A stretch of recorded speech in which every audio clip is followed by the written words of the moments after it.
well, in a couple of weeks, you're starting on Tarantino's latest, right? Well, I actually have already begun Tarantino's movie, Django Unchained. We began it, we took a hiatus due to a variety of reasons, a little longer than anticipated. The weather wasn't what was necessary for a sequence in the Mammoth Mountains, so that on top of some other issues that were falling into place, we pulled out a week early. So we have already shot, I'm not sure whether it's 3 weeks or 4, but we've already accomplished a fair amount, and we will do one more week in Los Angeles, or 10 days, and then we can move to New Orleans to complete the picture. Oh, wow. I want to get back to the Tarantino collaboration, but I guess just to kind of set up a groundwork of how you got started. Is it true that you started in documentaries early on? Yes, I did. I came out of American Film Institute and did a documentary with an individual I'd been at AFI with, and that led me via recommendation, I think, of a director of photography named Tom Richmond, who you might be familiar with, did a lot of indie films and still is working, to a gentleman walked into an apartment that I was living in at the time. He had skull and bone around his neck. His name was Jeff Harmon. And he had a rather dark sensibility about him. He was a journalist. And I was painting the apartment a pink sort of color because I was living with 2 other women, not girlfriends, but just 3 people in this apartment. And he commented on the beauty of the color, which I thought was rather odd. And it ended up that he asked me to go to El Salvador with him. Wow. And I had never been in war. But I'd been looking for a change in my life. And when he asked me, did I think I could come under fire, I thought about it for a second and responded, yes, I think I can. Mm-hmm. Needless to say, upon arrival in El Salvador, we were put into military fatigues because the show was, one side was shooting the right, one was shooting the left. It was a French crew for the left, for the guerrillas, and an American crew for the right wing and death squads. So we were dressed in fatigues, and I was with a small platoon of men in trucks, and I leapt out, and these men were under fire in a place called a Sulatan. And I set my camera up because you couldn't see anything. I shot everything I could shoot handheld, and then I realized, well, all I'm really getting is these guys firing one direction. I'm wondering if I could put up a long lens and get the opposite side and see some guerrillas. See the guerrillas firing. So I set up a tripod, put on a very long lens, and immediately I began to hear these strange sounds. They were like, as it passed by me, more of these. And all of a sudden I realized that these things were tumbling past me were bullets. And that the guerrillas thought I was setting up something that would be akin to a mortar. So I leapt to the ground and I froze. And the director came up behind me and knocked the camera off the tripod, said, pick it up and shoot. And I said, fuck you, you shoot. I'm done with this. I'm not going any further. And then he said, pick it up. I said, no, you fucking pick it up. And he moved forward, and I just lay there. And the camera was in front of me, and I decided I didn't come all this way. This hadn't been put in front of me to be a fool. And to turn my back on it. So I put the camera into handheld mode, and I began to shoot. And I didn't care. There was an adrenaline. I let go. And whatever was released, it did not matter. If they were going to shoot me, they were going to shoot me. I was a man of steel. I didn't care. I didn't even care if I died. And I think that it sort of points a little bit to the career. When you choose, you have to have a certain amount of good fortune in a career to find a career. And then you have to have talent to support the good fortune over time. And that choice of that war put me in linkage with Oliver for his film Salvador. And if I had not made that choice, if I hadn't made that choice in particular, I would never have been sitting with Oliver in a room. He wouldn't have had the respect to sit with me. And so that did it. Just that choice to pick up that camera again and continue on.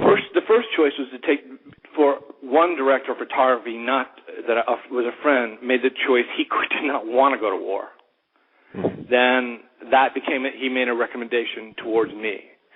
That ended up being my, I made the choice. This is what I want to do, and I followed that path. And I think in order to be successful, you have to have an intuition, and you have to believe in your intuition. And that choice, and then the final choice of I'm at the point I'm shooting, and I did film. I filmed recklessly for days under fire. And then at the end of that, I shot Death Squad, this and that. The left wing, the gentlemen that were shooting the left wing for that movie were found, and they had to escape out of the country. And so the director, which is British, asked me to shoot, along with the sound man, asked us to shoot the guerrillas, which I did. And I shot with the guerrillas for another month and a half. It's quite an experience. You hear it said that filmmaking, embarking on a film is like going to war, but literally, what you did was going to war in that project. Oh, in that project, I was going to war, and I think a number of even the people that, I was listening to a number of your shows. I know you were going to, you were attempting to interview Tom Siegel. Mm-hmm. Tom Siegel comes from a very similar place. He did When the Mountains Tremble as a documentary filmmaker, which was about Guatemala. Tom also, oddly enough, is born 2 days after I am, and we've had a very close relationship. He did second unit on Platoon, and he came in to do it with me because he was a friend. But Tom also did some second unit and some other films that we worked on, and he came in and finished World War Z for me because I needed to get back to do Django. Mm-hmm. His work on Drive, I think, is superb. His work in general is very fine, but I think it's beautiful. Yeah, it's beautiful. Yeah, it's a really interesting film. I am a great admirer of that particular film. But actually, I watched it again last night, and it does kind of put you in this trance. You lose yourself in it. Yeah, I saw it on the big screen, and I was transfixed. I was captured from the first moment to the end, and so shocked by the violence that was within this character that I hadn't necessarily seen. I've seen a character that was, steel. I think his performance is superb, and I do believe the opening sequence of that little chase is a remarkable sequence as well, because it's not like any that we have generally seen in terms of cat and mouse. Right. It's quite fresh. Last night I watched Rampart. That's a good one too. Yeah, Bobby Bukowski. He was a great conversation as well when he talked about crafting the look of that film. Yeah, he did. It is a solid black in there. He did a nice job with that film, and a lot of the people that you're having this show. You've got basically a DP of two very interesting films. Certainly, that'll have some form of nominations in this coming year: Descendants and Ides of March. Mm-hmm. It'll be interesting. Yeah, I've really enjoyed it. It's been an avenue of filmmaking that I've wanted to explore for some time. So, and you are responsible for more of my favorite movies than anyone. A lot of these movies, kind of like I said to you in the email, have shaped my love of movies. They mean a lot to me. So let's get into a couple of these. I would think that background that you had would have been great training ground to work with somebody like Oliver, because I've heard him refer to movies like Salvador and Platoon as true guerrilla filmmaking efforts. I would agree with that assessment completely. Oliver is the great fortune of working with Oliver, and I think is that he is, or was at that time, a writer and a director, which is similar to Quentin, who's also a writer and a director. And the level of passion Oliver had for making his films was tremendous. There was such a fierce fire within him. To be involved with a filmmaker at that level and to have the same passion which I did, he instilled a great deal. But I love making movies. I mean, I'm willing to destroy and have destroyed marriage and parts of my life continuously throughout this career because I love making movies and I want to get better at it. And Oliver had that fire as well. And Salvador and Platoon, which were essentially made more or less back-to-back, not quite, but very close to, were fierce endeavors for me. Extraordinarily difficult, large learning curve to have your first feature be Salvador. Fortunately, in a handheld manner, but with Platoon, we tried to shift it. You know, at times Oliver has said, I wish we made this movie later in our lives when we were more proficient technically. And he talked about that a bit when I was prepping to do Pinkville with him. And I'm not sure I feel the same way as he does. I think, yes, there are flaws technically in the film, but the earnestness and the heart that comes from Charlie Sheen could not have been found with a higher level of technical knowledge. We wouldn't have made the movie the same way. It felt right to that place in his life where he was. I think if you watch Oliver's career early on, he's in essence, he kind of closes out a great deal of the personal filmmaking that we all know. I mean, how many directors make passion projects continually back to back? You know, Salvador was a passion project that he wanted, but Platoon more so. Born the 4th of July, another. Heaven and Earth, it was another he wanted desperately. JFK was a film he had been waiting for. I think that if you look at that whole movement, even The Doors was a way to propel yourself into something. If you watch Doors, you'll see so much of his life and things that reflect much that he eventually, or including Alexander the Great, you know, it's like you will see Alexander in the movie, in The Doors. If you look closely, it's when Jim thinks momentarily in a hallucinogenic sort of state of mind while he's being photographed. There's a moment of him almost becoming Alexander, which is really Oliver. His work is really a autobiography. Something strikes me because you've worked multiple times with Oliver Stone, Martin Scorsese, and now Tarantino. And John Sayles. John Sayles, yes, and sir. Errol Morris. Have you always admired the kind of legendary director, cinematographer collaborations, the ones that go on for multiple films? Have you always kind of cherished that? Well, I know I certainly began. What made me want to work in film and not necessarily know where to take it, I went to the University of Vermont after I left, private school. I couldn't get in anywhere. My grades are terrible, and I got into University of Vermont.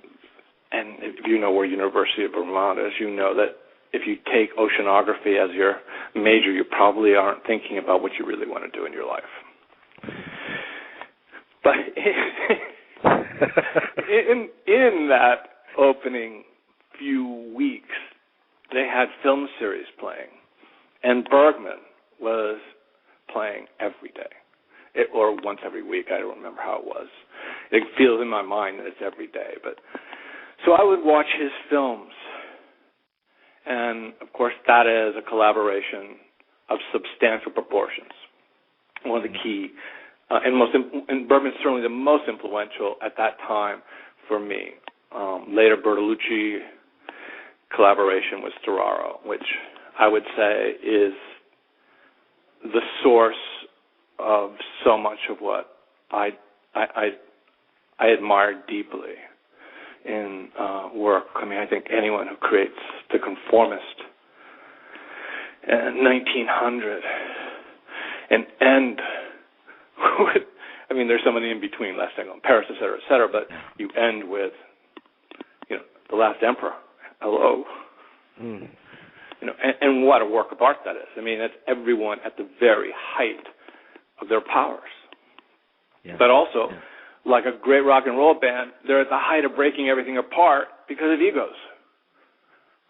And I think rock and roll has been instrumental in sort of forming to me a reason why having lasting relationships with a director results in finer work. The more time you spend with somebody, the more intimate you become involved. And the more intimate you're involved, then, especially if there is a passion, the more likely you're going to create the best work you possibly can. To follow on that track, I would think that the key to making those collaborations successful is to be adaptable, because you have to serve the vision of the filmmaker you're working with. Now, do you find that each of these directors kind of flex a different creative muscle for you that's unique? Well, I think your first point is the one that it resonates most for me. A director, I have to be a chameleon. Mm-hmm. I have to change shape. I have to change color. I have to become something for each director. They don't all ask for me the same things. I worked with Oliver for so very long. It formed in me. It became a very different relationship. It opened in terms of almost every aspect. Once you've worked with somebody for 6-7 films, there's communication levels which you don't reach with others until you do get to that point. I'm basically on the third film with Quentin.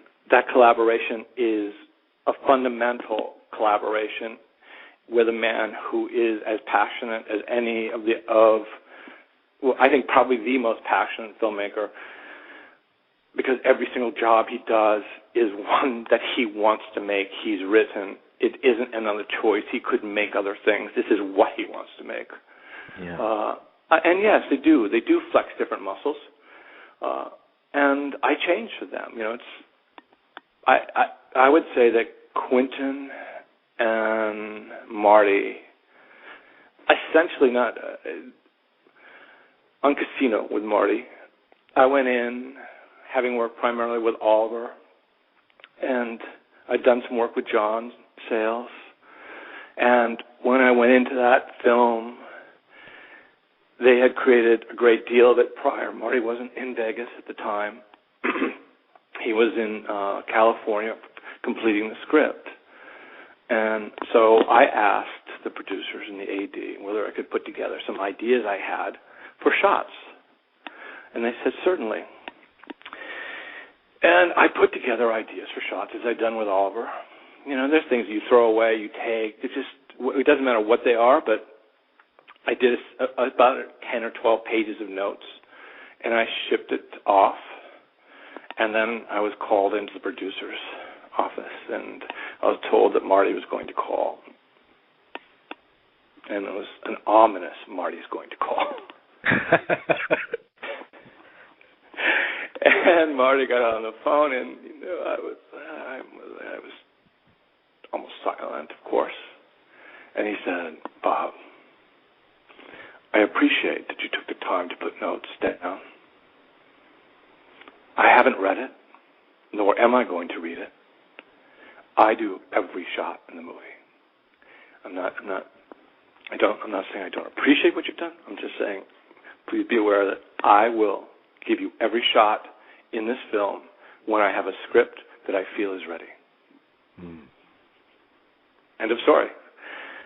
Never again did I enter that particular avenue. I got the lesson. I walked that way.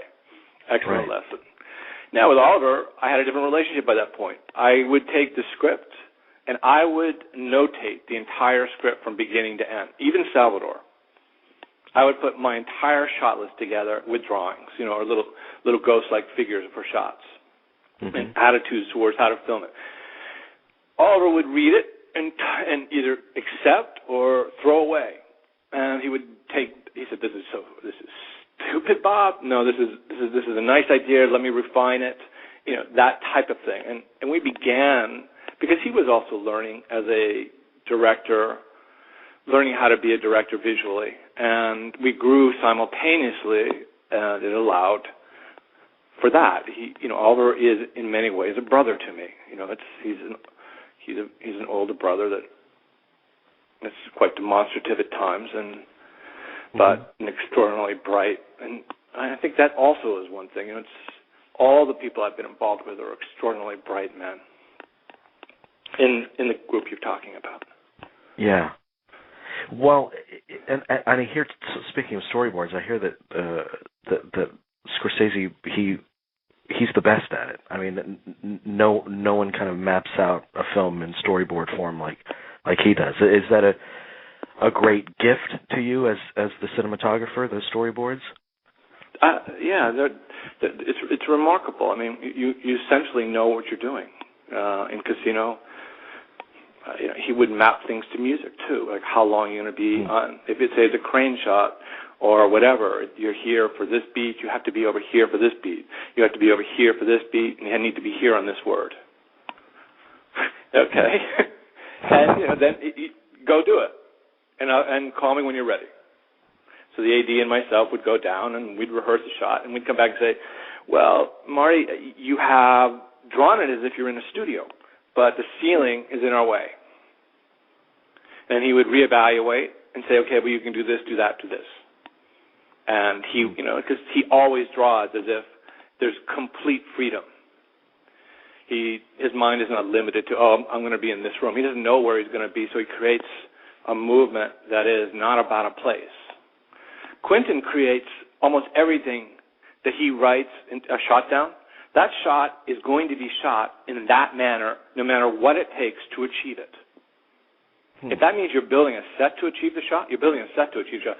He's not making a shot unless it's what he has in mind. Well, and also with Tarantino's films, I would think that they would have to be shot in a way to allow these gorgeous stretches of dialogue to breathe. I mean, is that a major consideration? Absolutely. Quentin, we both know that Quentin's dialogue is some of the best that is being written, period, and the most enjoyable. And Quentin loves his words. Inglourious is a primary example of Quentin modulating dialogue in either the opening sequence or and they are dialogue sequences. Now, they don't become the most visual of sequences because they are primarily about words. But I have a deeper. I don't need to shoot a beautiful-looking movie. I prefer to shoot a film that is the best there is possible. I don't care if my work looks gorgeous. I would rather have my work just reflect the brilliance of good filmmaking. I want to make good films. I like good-looking films. One movie that, I think it's one of the great American movies, and that's JFK. I mean, that really left an indelible impression on me when I saw it, and I cannot wrap my head around how it was done. Because you shot in all of these multiple formats. How much of that was pre-planned? How much of that was on the fly or a stream of consciousness? I mean, how was that put together? Very early on, we talked about the Zapruder material. And from the Zapruder material, we moved out of that 8mm. And we then captured things based upon 8mm reproductions, 16mm reproductions, black and white color. It was extremely mapped out. And we would do things with 35 black and white and 35 color to hint at things that people are saying are real but may not necessarily be real. The format changes only work in cinema, on a large screen. If you watch it on television now, we rarely deviated from what we set up as a criteria for how to choose a format. That's very different than what we achieved in Natural Born Killers. But before we even get there, I think that one thing that I need to note for you is that there was an editor. The editor is Hank Corwin. Hank I had worked with on commercials. He's a very aggressive individual. I introduced him to Oliver. He's not listed as an editor, but the majority of those sequences, such as the opening, all that material, it is Hank. Hank's giving you these format changes, too, in a very different way. And you can see his work multiply into a pretty fascinating contribution in Natural Born Killers. He's also recently worked with Malick on Tree of Life, and Malick on, I think, the film prior, Beginnings. Anyway, so his work is fundamental because I knew Hank, and because I knew Hank so intimately, I knew where we were going to be placing certain things and how he would work best with those formats. It's so bold and experimental, a lot of the work you did with Oliver, but particularly in something like JFK or Natural Born Killers. Was there ever a danger of going too far? Or I guess with something like Natural Born Killers, maybe that would have been the point. With Natural Born Killers, I think Oliver felt we did go. He couldn't afford to do it again. When we went to U-Turn, which is the last film we made together, he didn't want to go as far, and I wanted to go even further than we had. There's a long story of Natural Born Killers, which is I didn't want to make the movie, and for a variety of reasons. At that point, I'd nearly lost my daughter in a birth, and my wife had gone into intensive care and nearly died in that process of giving birth, and Oliver had spoken to his wife, who he was in the process of getting divorced to, that, well, if my wife died, I wouldn't have a problem getting another wife. His wife, of course, Oliver's like a brother. I understand completely that. When somebody falls, you kind of laugh. They hurt themselves, you kind of laugh. I get it. Error of judgment, made in public, probably shouldn't have said it. Wife goes to my wife. My wife says, you're not making that movie. If you make that movie, I'm divorcing you. Wow. So by the time we ended up coming to an agreement, which did take a substantial period of time between Oliver himself, who asked me not to leave him. He didn't want to have two divorces simultaneously. And I convinced Monona to allow me to shoot it. I was at the point where Oliver said, you figure out what the hell you want to do, how you want to make this yours. I understand you don't want to make it, but now I need you to make it, and you need to make it with as much as you can possibly put into it, which, along with Hank, we sort of put together a series of ideas that are evident from rear screen projections and seals being beaten. I basically wrote down every demon that was in my mind, from my father throwing a dog across the room and breaking its leg to being an alcoholic. It's all these issues that I just flung at Oliver, and he fit them into the story atop a whole series of other things that I thought were going wrong with the world. And images would cascade down on projectors, in the background, and all. It was quite a remarkable experience. It was. I've never had anything like it. We would sit there on the set, and I'd go Super 8, he'd go no 35. We'd flip a coin, and you'd start shooting. You go, oh, wait, we've got to get at least this part in the 35. This one line we've got to get into that, and that's the kind of work we did on that movie. We worked very much off of. It was a sort of. I would state that it'd be closer to a Jackson Pollock for us. Yeah. There was just spread it on the canvas. Let's go, and feeling as if you can do it every day. And it was an extraordinarily painful encounter with creativity, because the result was I simply literally almost went bad during the process of filmmaking. I broke a bone in my hand, all because Oliver wanted me to be rougher with the camera and I had to charge the cell as if I forgot whether it was Mickey or Mallory, charging this cell and headbutting the cell, and my hand broke, and thumb broke, and he laughed. It was quite funny. And then we're shooting another sequence, and we're shooting simultaneously with Larry McConkie on Steadicam, shooting a sequence inside the prison. And I was shooting. He was doing a frontal two-shot pullback, and I would steal with a 16 millimeter side angle pieces of the dialogue in Super 8. I mean in 16, but pushed and reversal. And I turned at the very last moment, too late, and the camera and myself went straight into a prison cell. And a large bubble burst in my eye, like the size of a golf ball, just below the eye, below my right eye, where the eyepiece went into me. And it felt like a boxer, just this giant thing. And Oliver looked at me, and he started laughing. Now, I could barely see. My eye was closed. All I could see was this big thing. So I was so fucking pissed off at him. I said, give me a goddamn knife, slice this fucking thing, and let's shoot. And they slit it, and I shot. And I said, fuck you, let's go. So the making of that movie really reflected the kind of the chaos of actually watching it. Oh, yeah. Did you feel that you exercised something by making that movie? I'll tell you at the end of the life whether I got rid of anything. Because at this point, I think I'm still holding the same demons. Are you still stuck in the place, the mindset you were in as you were making it, so that you can't really see the film as all of us? I don't watch my movies after I've shot them. Yeah. I can't go back.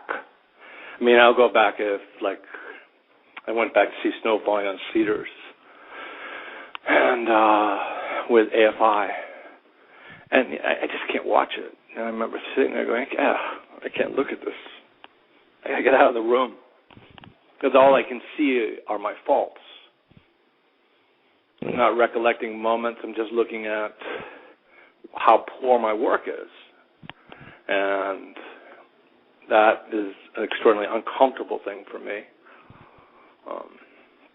So I walk out. I don't watch my films. I haven't seen any of them for years. I mean, I know they exist there. Well, I would think that would be. Is that always a consideration for you when you look at a project of what you personally can explore in that project that would be valuable to you? That's interesting. I think that you're saying, do I have a subtext when I make a film?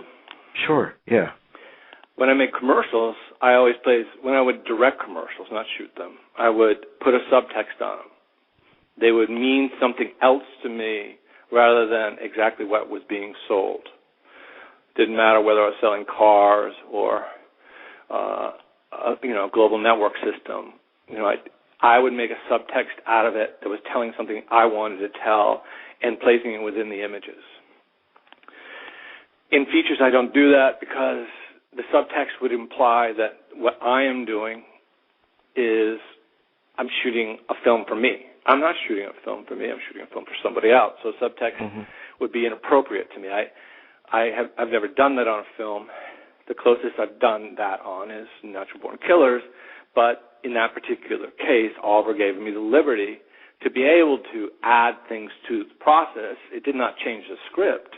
It changed the way we approach perhaps the shooting, the manner of shooting. But I don't put a subtext. Well, moving on to Scorsese, because he was the collaboration directly following Natural Born Killers. But you had actually, if I read this correctly, you had actually approached him wanting to do Cape Fear. Was that your first kind of encounter with him? Is that right? Yes, that was. That was the Joe Reedy, who was at that time his second AD and had been for some time. I had worked also with Oliver on JFK and numerous other films, and he made the recommendation to Marty to meet me. And I went to see Marty about Cape Fear, and it was an interesting meeting. Marty said at the end of this, he said, "I've enjoyed meeting you, but I've already sort of made my decision. My decision is to go with a cameraman who will create something in an older style." Mm-hmm. And he chose the direction he went because that's the look he wanted for his film. And I don't think he had, and I don't know if I could have accomplished that kind of look, at that time. I mean, I think now I would feel comfortable recreating something with an older style in mind. At that time, I think he made the right choice to go with somebody who would create that feel in a film. And yes, but then, of course, it turned when Michael Bachas became unavailable to shoot Casino. Yeah. Well, beyond the fact that he's one of the greatest filmmakers to ever exist in the medium, what was it about his particular voice and his work that spoke to you, that made you want to be a part of it? I think just to a large extent, the films that came out of the 70s were perhaps the breeding ground for me more than any other time period in a row. I mean, when you look at films such as, Apocalypse Now and Taxi Driver, Raging Bull, Mean Streets. Mean Streets was a fundamental movie for me. Mm-hmm. I mean, who cannot love Mean Streets? So Marty was, at that time, a hero. I mean, I love Godfather. I love the 70s for those films that when filmmakers were making them at such a high personal level and on a commercial, and people were going to them. Yeah. They're remarkable. It's like, Marty's work, New York. I know he's disappointed in what happened in that film, but I love the film. I love Alice Doesn't Live Here Anymore for a variety of reasons. What remarkable performances. So Marty for me was. He was it. I felt at the time there were two great American filmmakers. I thought Marty and Coppola were the two of the best. And I think Coppola was winding down. I think Apocalypse was so far up there. What are you doing next, friend? Where are you going to move now? Because that's going to be a tough one to top. Yeah. And then, it just went from my heart, which is, hello, changed my entire perspective on how to fucking shoot a movie, as did Dracula. But you had said something about how meticulous Scorsese is with his storyboards, and the placement and the timing of such things in the frame. But where does the creativity come into that to play for you in that? Lighting.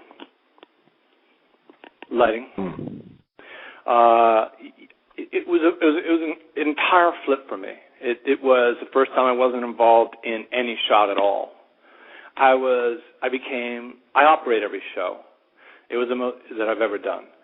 So it was the most difficult operation I've ever done in my life up to that point, because the shots demanded precision. So I was learning to master that aspect, and I was lighting his images, and I was creating a look for the movie that Marty very much appreciated, and would direct me in certain ways if he felt I was going off or he wanted a different feeling. But that's where he allowed my creativity to explode, was in, because his shots are extraordinarily specific, your timing has to be perfect. If it's going to be a whip and stop on somebody, you need to whip at the exact moment and land. If it doesn't land at the moment, it doesn't work for Marty. The performance doesn't work. So you're intimately involved with helping him to receive something. You and the actor and the director are working as a team. As an operator, I'm working as a team to create something that allows Marty to get what he expects from that moment, that dialogue, that shot, or whatever it is. And that was that's what I got out of it. I learned to change for that. It was a great learning experience. I mean, when you have to put something away of your ego and turn it into something positive, that's energy, that's going toward, it is an advancement rather than, if I held on to, I'm forcing you to do this, this, and this, or I'm only going to do a film that allows me to do this, this, and this, I would never progress as a cameraman. Mm-hmm. Mm-hmm. And as a human being. I fail in the human being quite a bit, but as a cameraman, I'm trying to get better. I feel like in Hugo, I touched some zones I'd never touched before. I touched things I haven't touched. And what do you feel those things were?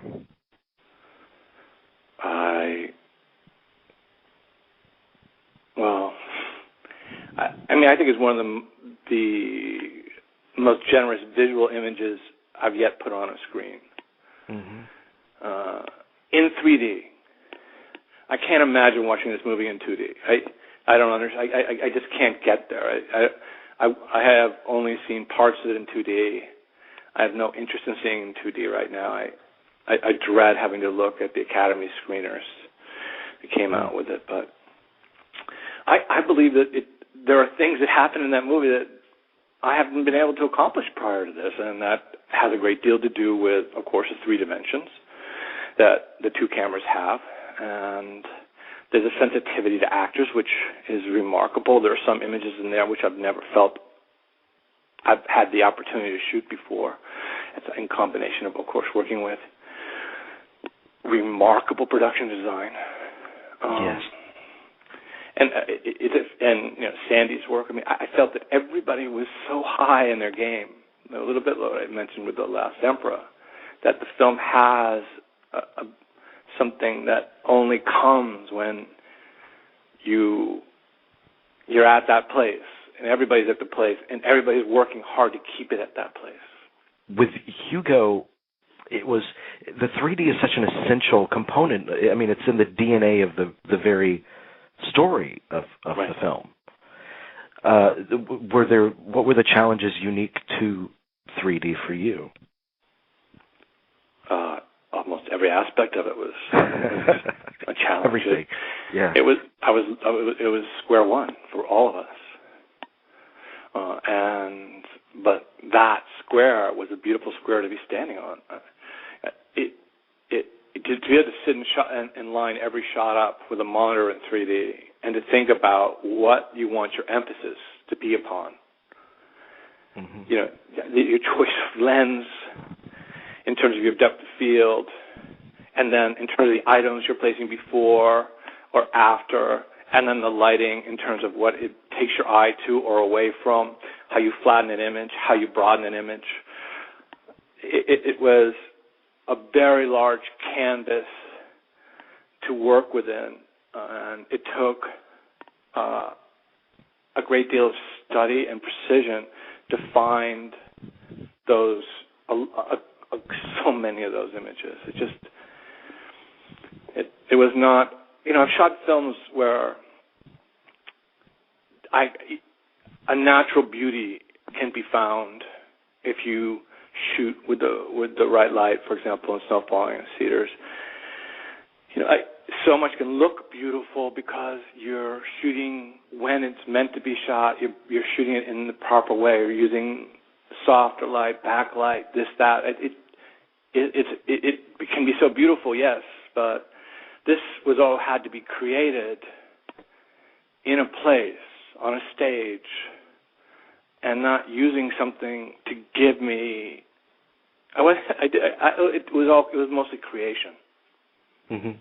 and that was something brand new, where everything was being created. I mean, there's very, very little that's real within the movie that isn't lit. I mean, the library sequence was shot in Paris, and that was all natural light, and there was a remarkable moment in that when Marty and I were setting up a dolly shot, and it was just 2 days in which we were in that space, and in those 2 days, both of them had a very beautiful hard light, and we smoked the library up, and these shafts came in, and in 3D, the light took on a quality I had never experienced, but shifted my brain in a particular way, which was that the light became solid.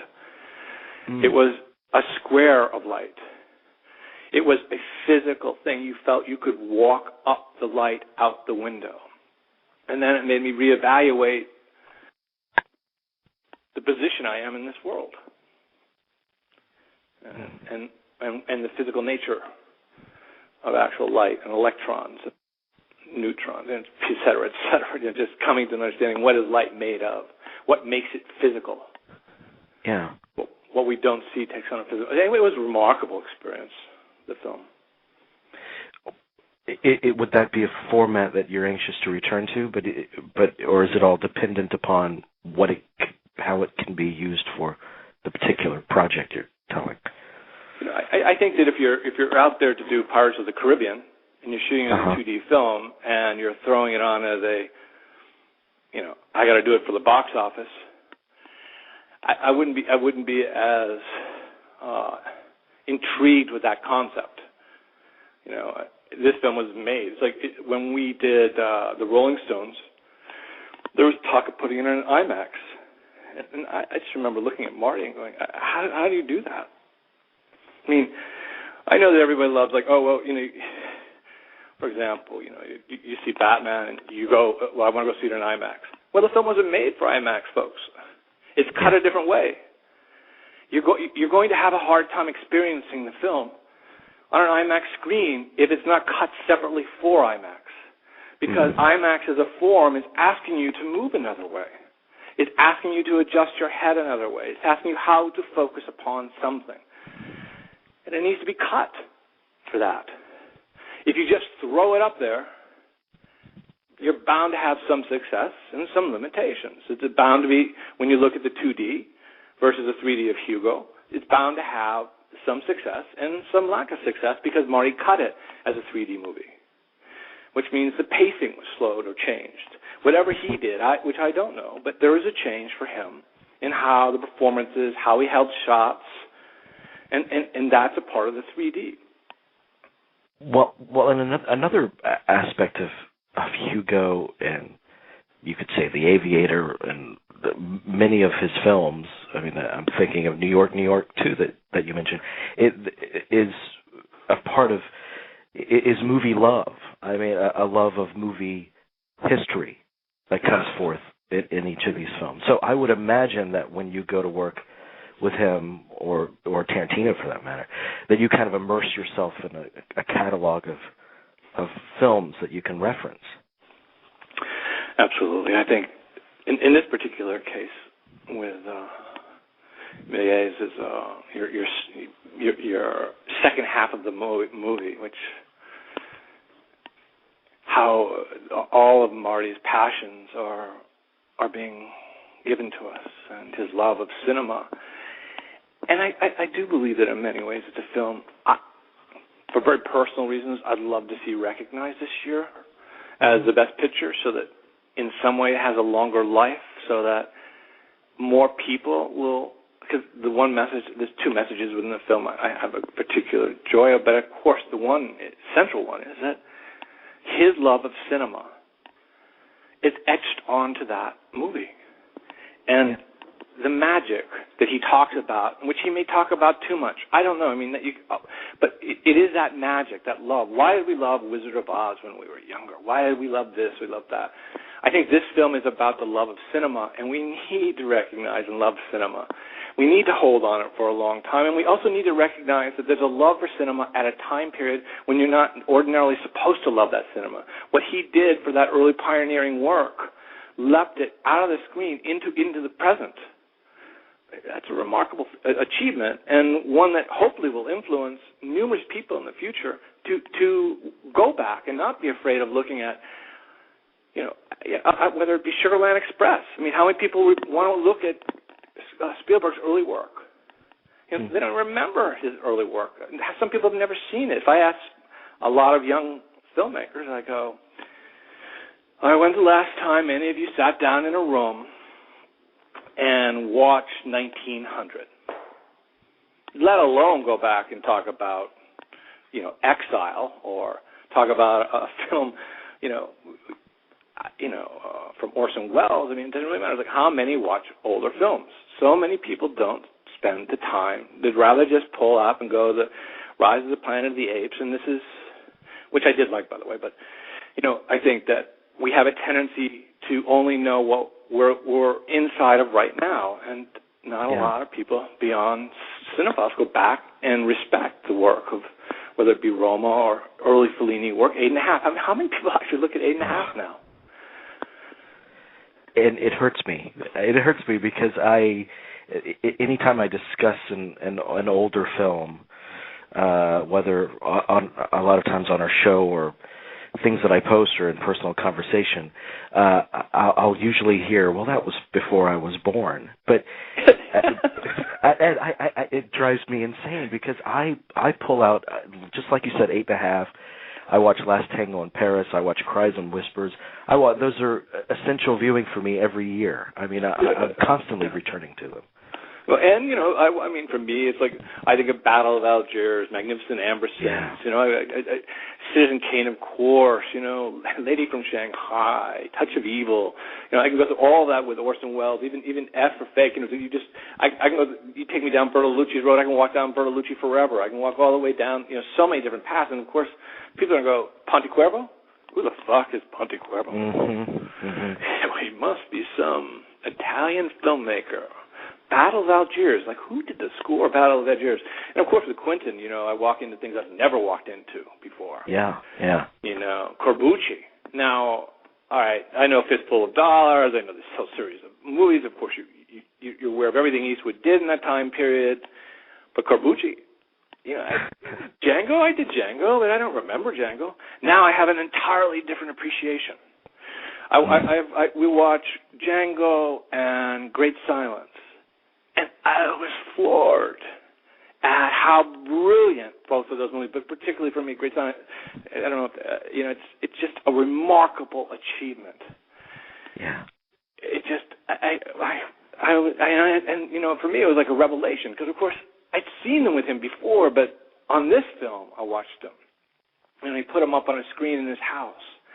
And I just sat there, and I was like, there was literally almost a point, tears coming down my eyes at the end of that film. It's like, and who has seen this movie? I mean, other than, I'm certain you have and other people have, but I'm not saying not enough people go to films that are obscure.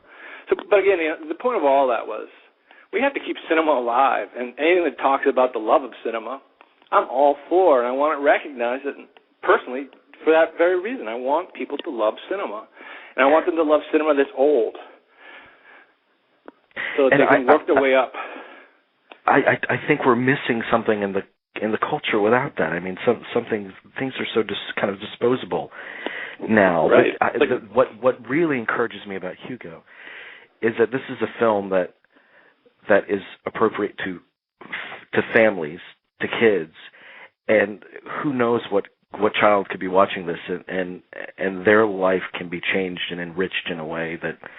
Which is remarkable, right? Yeah, yeah, incredible. I think so. I mean, I think that's the most formative thing we want to change. And I'm glad you brought that up because you're absolutely right. It's a child. It's for family. Cinema Paradiso did somewhat of the same things, and I think this film is today akin to that, but in a more specific manner. It is about children, and it is about them unraveling a mystery. And also giving worth. Everything is giving worth. Everything's giving a place for somebody, which is, the whole idea that, the world is a machine and everyone has a part. Mm-hmm. And that part isn't necessarily worn out when it doesn't work. We have to figure a way to regenerate it. And their capability of bringing love back into, or a respect for the work of a master filmmaker from a time period which had been long forgotten and essentially not respected is remarkable. And we want kids to have that. Well, I do. I agree. I agree. But we read literature. You don't think, like, if you talk about great literature, you have no issue with reading something old. I mean, we're authors. Right. It's just, why is it with film that we can't do it? With paintings, we go to museums all the time. We're not looking at contemporary painters. We kind of wait till they have worth, and they're sitting in a museum. Or the majority of us. I mean, there are many people that do, but I'm saying that it's in many of the other arts, we don't have the liberty of new. We wait for old to find a place that's respected and shown to us. You've worked with just the greatest directors, but are there other filmmakers out there that you watch and you find a kinship in their sensibilities? I constantly, isn't that? In the old school, of course, I would have loved to have worked with Spielberg at some time. I think he's a master filmmaker. I think he just has phenomenal use of camera. It would be a great learning curve to work with somebody in that level. But that doesn't seem a place I'll be moving anytime soon. I mean, there's many, but it's impossible. It's like asking me, like, what cinematographers do I admire? Yeah. I can't go there. It's like there's just too many people I have respect for in terms of their work. It's just. I cannot thank you enough. I mean, I've loved talking to you. My pleasure. I feel like I've taken so much of your time. I'm so sorry. No, I loved it. I've been listening to your show. That was driving up, and I downloaded the podcast, and I'm driving up with my wife. We're taking to the airport, and you were doing like the Golden Globes and this and that, and she's turned towards me and said, "Doesn't it make you just love movies?" And I looked at her, like, oh, baby. But she was so like, all right, they're making me want to go see all this. It's excellent. You're doing a great job. You're turning people into lovers of cinema. Now we just got to turn them into lovers of cinema all the way through the history of cinema.